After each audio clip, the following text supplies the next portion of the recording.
Hey, Shalom. Halo semuanya.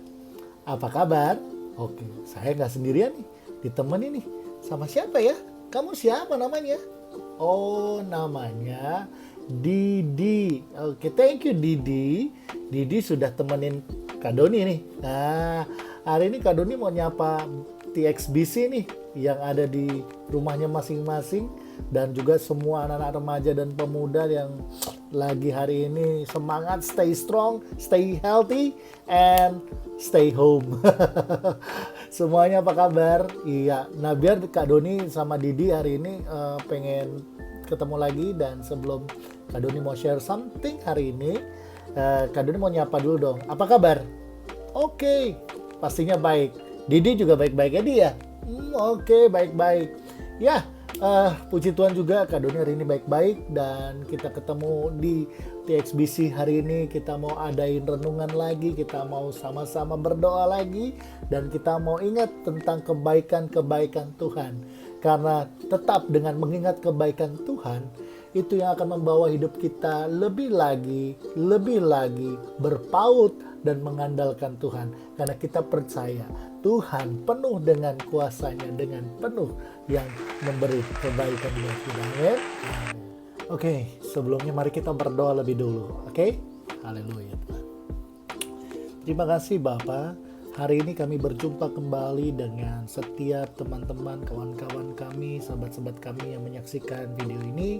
Dan kami percaya Tuhan, biarlah setiap kami boleh melihat bagaimana kebaikan-kebaikan Tuhan yang terus luar biasa dalam hidup kami, yang terus kami alami, baik itu yang sudah kami terima pada waktu lalu, yang kami alami hari-hari ini, dan yang akan datang. Kami percaya ada kebaikan-kebaikan Tuhan yang luar biasa dalam hidup kami.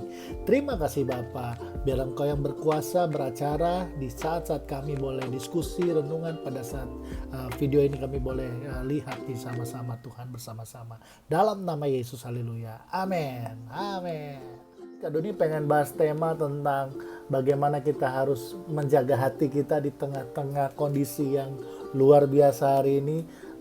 Yang kita sudah tahu dari kemarin Kak Doni bahas, tapi yang kita perlu tahu bahwa yang kita perlu jaga adalah hati kita hari ini. Kenapa? Nah, begini ceritanya.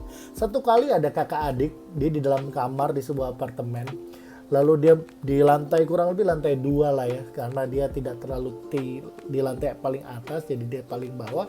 Setiap dia lihat keluar, temannya pas mau keluar dari apartemen, dia selalu lihat temannya yang ada di sekitar dia yang tinggal di apartemen juga kok keluar itu pergi. Si kakak ini selalu lihat, ini kenapa sih temanku ini kok pakaiannya kotor terus, apa nggak malu ya keluar dengan pakaian kotor. Dari balik jendela dia lihat kok tiap hari begitu aja.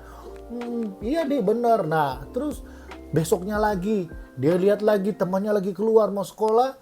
Dia sebelum juga berangkat sekolah terus dia bilang kok bajunya kotor. Aduh, kenapa ya ini orang, apa nggak malu apa orang tuanya nggak nyuci baju dengan benar.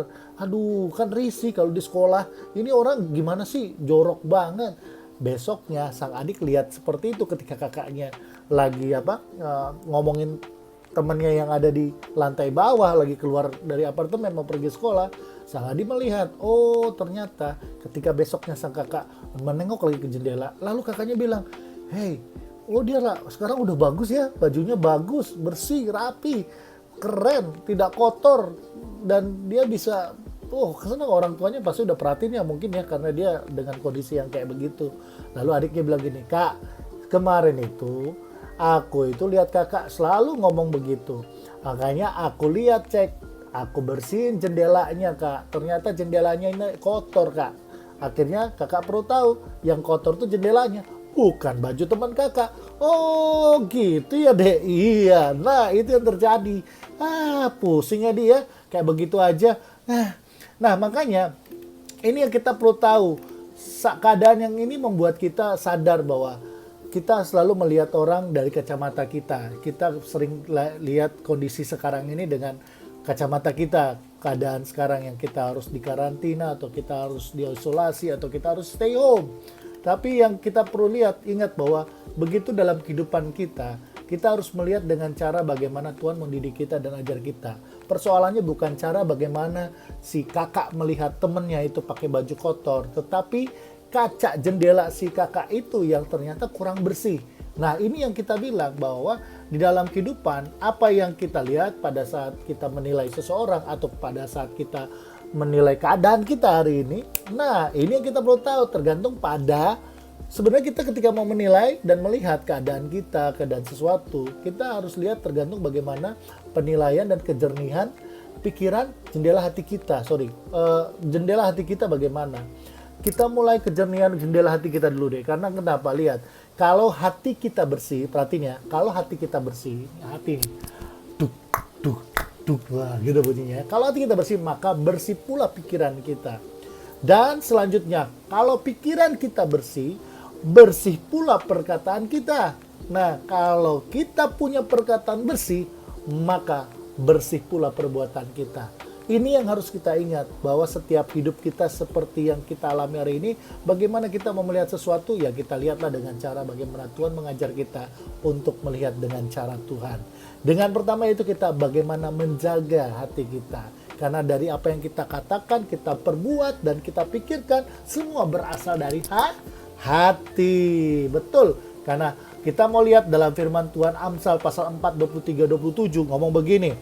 Amsal 24 dari 23 sampai 27. Amsal pasal 4 bilang begini, jagalah hatimu dengan segala kewaspadaan, karena dari situlah terpancar kehidupan. Ini ayat yang ke-23 dan yang selanjutnya. Buanglah mulut serong daripadamu dan jauhkanlah bibir yang dolak-dalik daripadamu.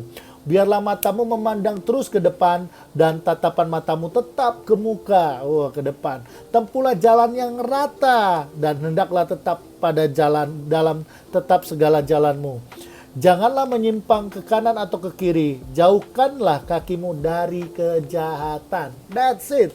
Jadi kalau kita mau ingat, firman Tuhan sudah ingetin kita. Kita percaya dan boleh melihat bahwa dari semua yang ada dalam hidup kita bersumber dari hati sebagai pusat kehidupan. Betul? Ya? Hati itu berperan penting dalam hidup kita.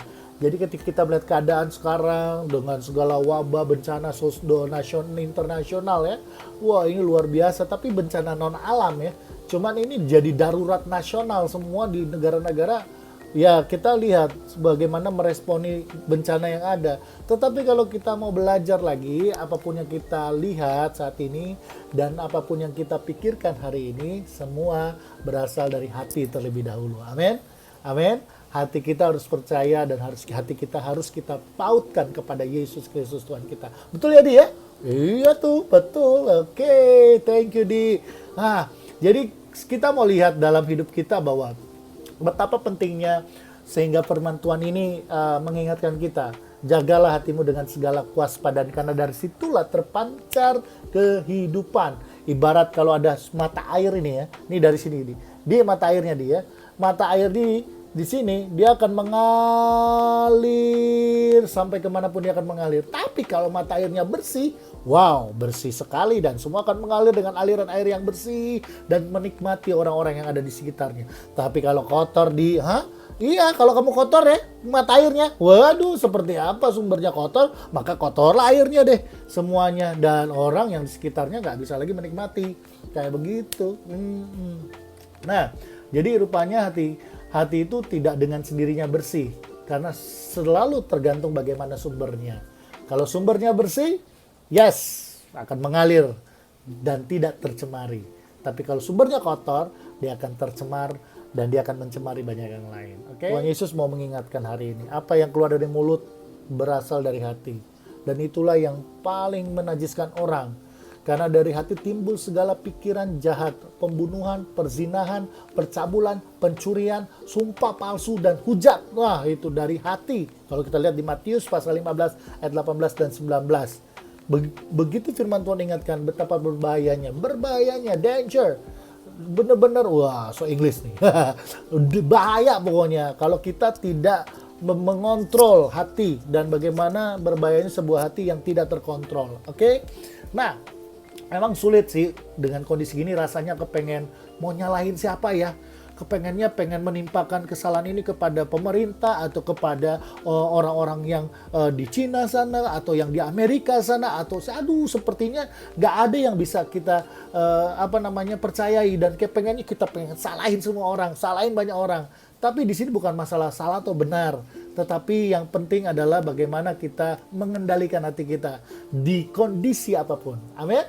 Amin. Dan supaya kita jangan tersesat. Memang sulit bagi kita kalau kita saat ini tidak punya Allah. Karena kita nggak tahu mau mengandalkan siapa. Karena kita nggak pernah tahu. Ya, siapakah yang mengemudikan hati kita? Siapakah yang akan membuat kita kuat dan semangat dan percaya di dalam segala badai kehidupan, musim kehidupan yang berganti, yang kayaknya mengerikan. Dan kita tahu kalau orang nggak punya Tuhan, dia akan sangat-sangat celaka. Tetapi kalau kita punya Tuhan, kita punya Yesus, dan kita tahu Tuhan sanggup memulihkan hati kita. Tuhan sanggup menyembuhkan semua yang terluka, yang tidak berpengharapan, yang Tuhan melihat bahwa setiap hati kita yang memunculkan pikiran-pikiran yang kotor, yang kamu nih yang lagi di rumah nih sekarang nih, jangan terlalu banyak di rumah. Terlalu banyak di rumah gak taunya kamu cuma lihat film porno, lihat film-film yang gak benar. Hati-hati, kamu harus jaga hati. Walaupun di rumah, banyak belajar, banyak berdoa, banyak baca firman Tuhan. Dan itu yang penting, karena Tuhan juga mampu membersihkan yang kotor dan mengembalikan yang tersesat.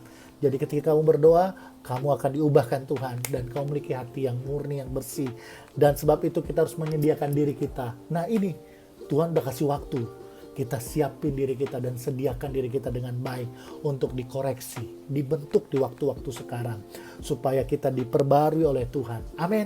Dan isilah terus hati kita dengan firman Tuhan. Amin. Karena apa? Tetaplah berada dalam persekutuan dengan Tuhan. Di dalam doamu, di dalam penyembahanmu, di dalam setiap hari-harimu dan waktu-waktumu di rumah. Oke? Dan juga hati kita punya hari ini adalah memiliki hati yang terjaga. Amin. Yaitu hati yang selalu bersyukur dalam segala keadaan. Tuhan, terima kasih untuk COVID-19 ini. Karena Tuhan memberikan kami jadi punya waktu untuk lebih berintimasi dengan keluarga kami, papa mama kami, adik kakak kami. Terima kasih, aku bersyukur Tuhan. Dan kita mampu bersyukur lagi juga hati yang selalu merindukan Tuhan. Kita mau melihat Tuhan ada perubahan di dalam kehidupan kita dan keluarga kita. Amin. Dan hati yang selalu memikirkan untuk melakukan kebaikan-kebaikan. Kalau kamu yang memiliki mungkin kelebihan di dalam material, cobalah sisihkan, bahkan persembahkan yang terbaik untuk engkau bantu orang-orang yang hari-hari ini mereka butuh. Mereka nggak bisa cari makan karena kondisi keadaan tidak memungkinkan. Engkau bisa bantu mereka, engkau bisa tolong mereka. Ada banyak cara, tetapi yang pasti kita boleh melihat kita memiliki hati untuk memberi, untuk melakukan kebaikan, dan hati yang selalu giat bekerja. Amin. Yes. Yang belajar, giat belajar, ya, dan melayani Tuhan. Dimanapun kita berada, kita berdoa buat banyak orang, itu sudah melayani Tuhan. Amin. Dan hati yang memiliki kemurahan hati untuk terus memberi, menopang pekerjaan Tuhan. Nah, amin.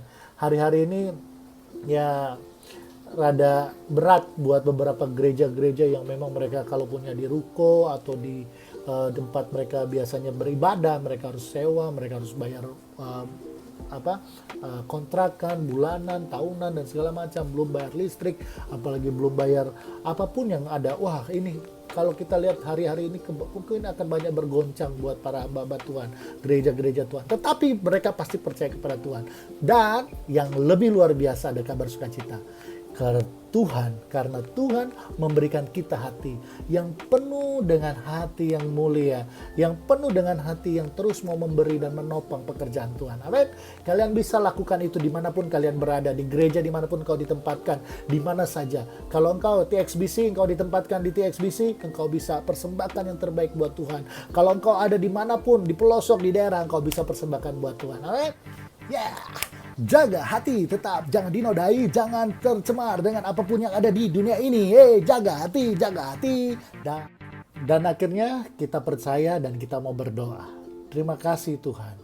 Kami boleh percaya firman Tuhan yang membawa dan mendidik kami ke dalam jalan kebenaran.